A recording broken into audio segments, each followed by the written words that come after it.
us about what the key elements are of success in this world. There's research, there's strategy. It also seems you need to react very dynamically to events in a way that seizes control of the narrative. But talk to us about how you see this. So investing is about putting out money today in the hope or promise of getting back more in the future. Right. And so it's about predicting the future. And what we do is we find businesses where we believe with a very high degree of confidence we know what the business is going to look like over decades.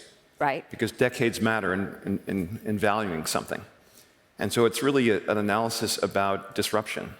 What's the risk of two former Stanford students in a garage coming up with something that disrupts a business?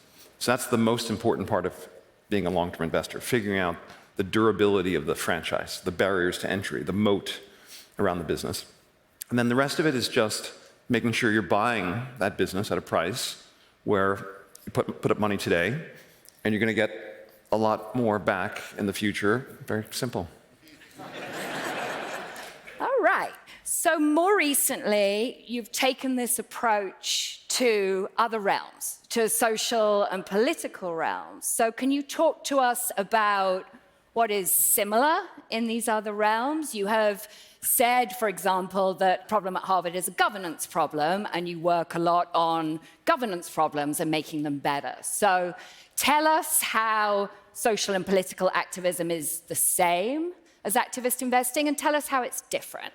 So I'll just correct one thing. So I've been at this for a long time. Yes. The social stuff, actually. Yes. It's just a little more visible in the last kind of 6 months, but I've had various campaigns over time. That is very true, but you have now entered the headlines in a new way. So talk to us about that. Sure. So Harvard is the oldest American corporation, and as a corporation, it has a governance structure, board of directors, a certificate of incorporation, bylaws, things like this. And what we do for a living is basically find a great company that's kind of lost its way. Yeah. And then we help that great business kind of find its way. And sometimes you find the way by making a change in management, sometimes it's a change in governance, sometimes it's a change in strategy, sometimes it's all of the above. Right. And what we find with really great businesses is that they do tend over time to lose their way, because the problem of success and greatness becomes hubris. Yes. And also, in a disruptive world, you have to disrupt yourself, because if you don't, someone else will. But the problem with the nonprofit model, and again, as someone who spent a lot of time in philanthropy, one of the biggest lessons is that if you can find a for-profit solution to a problem, the probability of success is much greater. But if you think about Harvard, the business model, so when I went to Harvard and I graduated in 1988, our class had 1,600 people. The Harvard class now, 36 years later, has about maybe a little bit more than 1,600 people, not much. So this is supposedly a great corporation, right? I don't know of another great one that has not grown over the last 35 years. Now, the one thing that has grown is the cost to go to Harvard.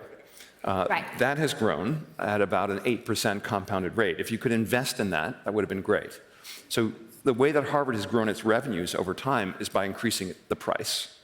And the question is the service that you're being delivered as good as it was 34 years ago? Is it better? And I think it's worse. And I think it's worse because universities were designed to be places where people could share controversial ideas. And that's why they developed this thing called tenure. Right. And that was to protect faculty so they could say controversial things and not lose their job. But what's happened is tenure has actually led to the reduction in the free speech necessary for people to be exposed to ideas. Because what happens is you're a student, you graduate with loans because it's expensive to go to a place like Harvard, you try to get your PhD, and you want to advance in the university. Well, you've got to appeal to the faculty that ultimately they're going to appoint you. And so to the extent an institution has veered in one direction or another, kind of politically, you have to kind of follow that lead, otherwise you're not going to get advanced. So ironically, the system of tenure designed to create a world where controversial ideas could be discussed has actually led to the shutdown of those ideas. And that's led Harvard, despite the massive, it costs today $84,000 a year to go to Harvard as a student, I think what you're getting, the education, is not as good as it was. It's gotten worse. So that ultimately is a governance problem. You don't blame the CEO in a case like that. You blame the board that selected the CEO or hasn't helped the CEO. So it's very analogous to what we see in the corporate world.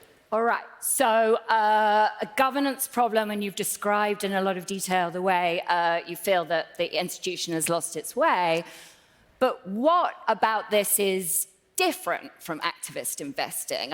Where do the parallels stop? And also, maybe more specifically, how do you see your role? You decided to intervene primarily as an alumni, primarily as a donor. How do you see your role in this conversation? Very analogous in some ways and not in others. So it's analogous in that in my day job, we buy a small percentage of a company, far from control. We might buy 5% or 10%. And then, and this is sort of the earlier days of Pershing Square. Today we're less of an activist. But the earlier days, we wanted to influence a big company to make change, to make it a more successful, more valuable company. The only way you can do that with a small position is by advancing your ideas in a public way and getting those ideas adopted from a broad collection of other shareholders. Right, and that's the taking control of the narrative, and then you get momentum and you get people, you bring people along with you. Sometimes you literally have to run for office, but other times just the risk of embarrassment to the director motivates sort of the decision making. But the good news is, ultimately, you can get to an election in a corporate context, a for-profit corporate context, where if the shareholders are sufficiently dissatisfied with the directors, you can replace them and take control of the corporation and fix it. Right. The problem with Harvard is that the governance structure is set up in such a way that there's the corporation board, which is comprised of about 13 members, is self-appointed. There are no outside shareholders, like an alum is not a shareholder.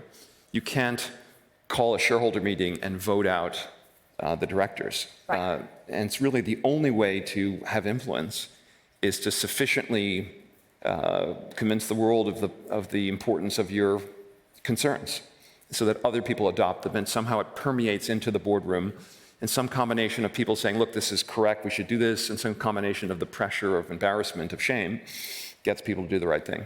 But there isn't a legal mechanism to barge your way in the same way there is in a for-profit context. Right. And so if you are taking a position in the company, the stakes are a lot of money, the future of the company, and your own reputation and that of the company. Yes. How do you see the stakes in this conversation about Harvard? They seem higher to me. Do you think they're higher? They're much higher. They're much higher, because if you think about, well, first of all, Harvard is sort of symbolically very important.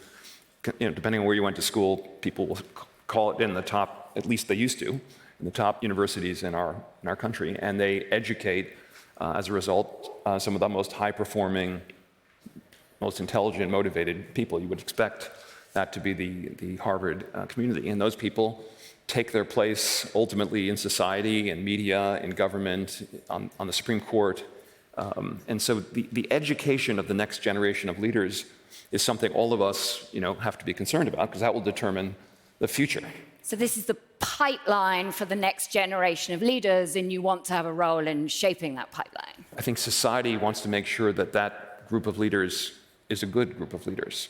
Even if they disagree, they're prepared to listen and, perhaps learn something. All right.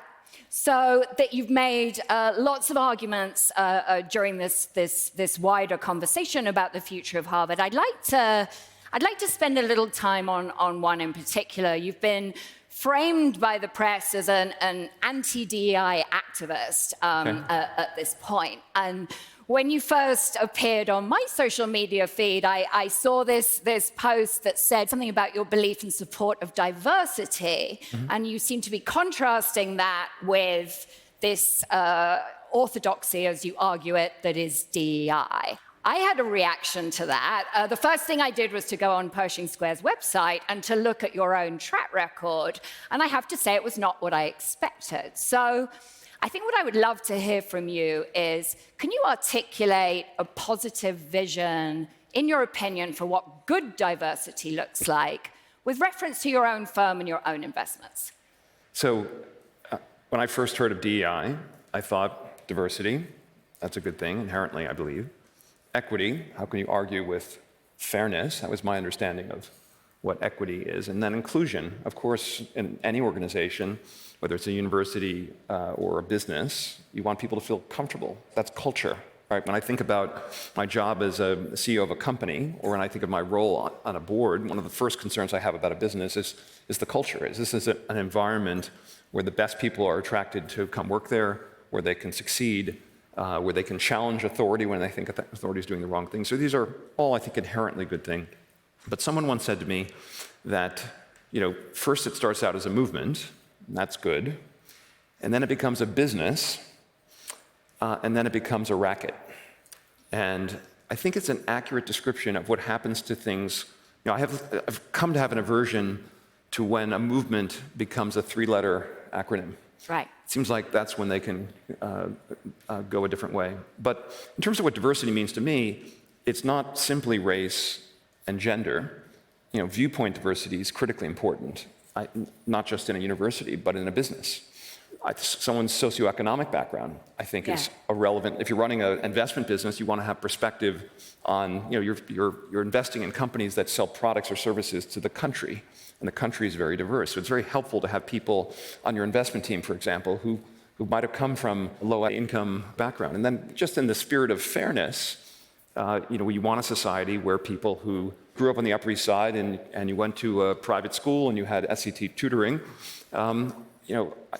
you've had a lot of advantages versus the student, for example, going back to your admissions example, who maybe grew up in Mississippi and didn't go to a very good school, maybe had a single parent. And you would make sort of adjustments there, but also the grit that someone develops coming from a more challenged background is something you consider in a business. So when you look at Pershing Square today, a very high percentage of our employees came from, I would say, quite a modest economic background. We have enormous diversity in terms of political views, like who should be president, things like this. And we occasionally discuss these things, but people respect each other, and they share different points of view, and they come from, some are, our investment team is comprised of, a Muslim from Pakistan, a Hindu from India, a refugee from Iran, a Mexican whose grandmother picked cotton in California, a Canadian whose family was had a private business. But we selected them not because of their particular backgrounds, but we selected them for their excellence. And the fact that they came from different backgrounds has made us a more successful kind of organization. That, in my mind, is a very appealing way to think about diversity, as opposed to saying, let's look at the percentage of various groups, of different ethnic groups in the country, and then let's force design an organization so we match that collection. For sure, you hear that sort of Noah's Ark frame, that if we have a certain set of a certain type, then our problems will be solved, which does not necessarily seem to be the case. But you see this really, the benefits of being dynamism, better decision-making, a better reflection of what society looks like within businesses. And also, there is a fairness component. My point is, I like a world in which someone who started out with disadvantages gets a closer look than someone who had everything sort of handed to them. I think that seems right to me. So I think it's so fascinating. You've just articulated very well what the benefits are. So how do you feel about being framed and these headlines saying that you're an anti-DEI activist? The short form description of me is never really an accurate one, I would say. Right. I'm more nuanced. Look, I think I certainly want to be perceived the way that I actually am, as opposed to some caricature of myself. And also, I think the ideas are important, and if you want to challenge them, I'm always up for the debate. But we are in a world today where if you challenge conventional wisdom, or you take on sensitive topics where you're at risk of being quote unquote canceled, you can be accused of being a racist. Yeah. You can be accused of lots of things. And I think that's led to a shutdown of kind of free speech generally, which I think is a big negative, for society. So yeah, it does seem a factor of our current era that arguments get sort of flattened and oversimplified and made more vicious and polarized. And so How do you feel about your arguments being treated like that? Do you feel that's okay as long as I get the job done, as long as I get my goals met at Harvard or any future campaign? Or does this bother you? Does it bother you to be oversimplified in the press like this? Of course. But I'm a big boy. It's okay. and also, I think, I'm a very fortunate person in many ways. But one of them is I don't have to worry about my employment. And today, if you work for a company and you are unhappy with, you want to comment about something in politics, for example, and you do it on Twitter, you can end up losing your job for expressing your views. And I think the world is a better place where all views can be heard, can be assessed, can be debated, but where you're not shouted down or canceled. Or worse, you become unemployed because you have a controversial opinion about gender or whatever the topic.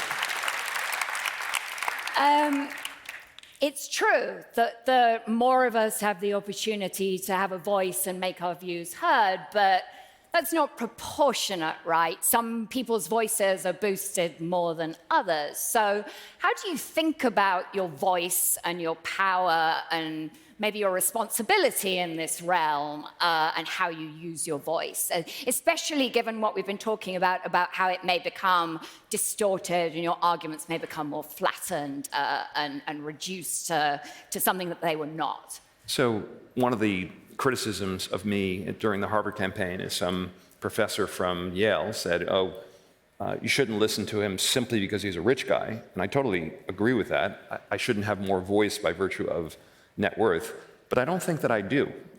My Harvard campaign was not a disinvestment, or I never said anything about making or not making a donation to Harvard.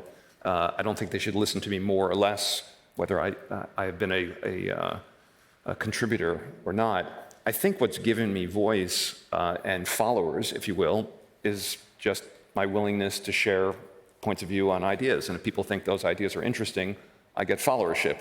If they weren't concerned with what I had to say, they would not follow me. But I don't think I have more voice. Maybe I'm naive by this, but I think the reason, plenty of other people in my industry, similar economic circumstance, have very little voice because they've not put themselves out there, they've not shared their views, and I've done that in some depth. I've been criticized for writing the longest posts in history.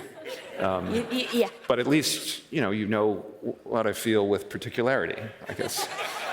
And you certainly invite disagreement, you invite debate. Yeah, I put ideas out there to learn, not because I'm trying to impose my will on others. I actually read the comments, even the mean ones, because I think and actually my approach to X, I should call it X, is I follow people on both extremes of many important debates, and I try to follow the most articulate, seemingly intelligent ones, and that's how I find the truth, right?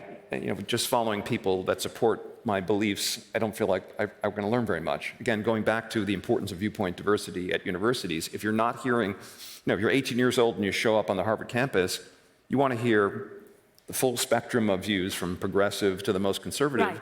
To find truth, right? That's what education is, about finding the truth. How can you find the truth if there's a limit to what speech is acceptable? You will put a provocative position out there, and then you will ask to be challenged, ask to be corrected, and you will look for information that challenges what you thought already. I don't necessarily think it's provocative, right? I try to put out my points of view on things. Other people may find them provocative, but I certainly welcome criticism and a alternative point of view. That's how I learn. All right, so let's go back to this topic of influence. You said you don't think you have disproportionate influence. Certainly something I hear and read about, and that is a big topic in current discourse, is the excessive influence of wealthy people on our democracy, on technology. The speculation goes on. Do you think this is a legitimate source of concern? And if so, are you part of this problem or not? Yeah, so let me sort of kind of address that two ways. One, I think the notion that you can spend an unlimited amount of money on political campaigns, in effect, through PACs and otherwise, and you can even do it anonymously, I think is a disaster. And yeah. So that's wrong. I do think wealthy people can have more influence, absolutely. The point I was making was I think the influence I've had has not come from, because I spent a lot of money on an XYZ campaign, but rather because I put out an idea that had impact. The tweet I wrote on DEI, which is 5,200 words or whatever, has been viewed 36 million times. It's probably the most viewed long tweet. maybe the only long tweet, but it's had an impact. I happened to bump into a governor who had an impact on changes in policy they made, but I think it had nothing to do with how many stocks I own or anything like that. I didn't hear an answer to the question. Do you think this excessive influence of rich people in society is a genuine problem, or is it exaggerated? Look, I think the notion that someone can spend several $100 million on various campaigns at state levels and otherwise, and impact the politics of attorneys general around the country, I think is not a good thing. The democratic process should be democratic, right? In order for it to be democratic, it's kind of one man, one vote. Now, all that being said, I look at the Elon Musk of the world and the fact that he had the resources, profits he made from PayPal is what enabled him to launch Tesla, and SpaceX. No venture capitalist would have put up the capital to launch Tesla. It was the $100 million from Elon that made that happen. I think, Jeff Bezos and Blue Origin, Avi's talking about, what could be accomplished with $4 trillion. The fact that people who have $100-something billion are prepared to invest that on space exploration, I think is a very positive thing for society. It does have influence and otherwise. What I worry about is, the political stuff. That I think that the Supreme Court decision needs to be reversed. All right. Yeah. Ironically, it was Citizens United is the decision, right? And it's disunited the citizens. Yeah. So voices legitimate within reason. We need to have no. Voice is legitimate without reason, right? You can, free speech. Share your views, and let the most powerful ideas capture the minds. Okay, and you believe that is happening? Actually, I'm a big fan of X. I think it really is a open free speech platform, and I've learned a lot, and it's affected my views, my politics, my insights, and I think it's one of the few places you can go and have a true free speech platform. The negative is, of course, you're going to confront hate speech and vile speech and things that are the detritus of free speech. But I still think it's a very, very good thing. I no longer rely on, just the Financial Times, the Wall Street Journal, the New York Times, and the Economist, right? And CNN or whatever, right. Fox News, whatever media you follow. And I think being able to kind of custom select interesting insights is good for humanity. Amazing. We need to wrap up. Thank you so much. Sure.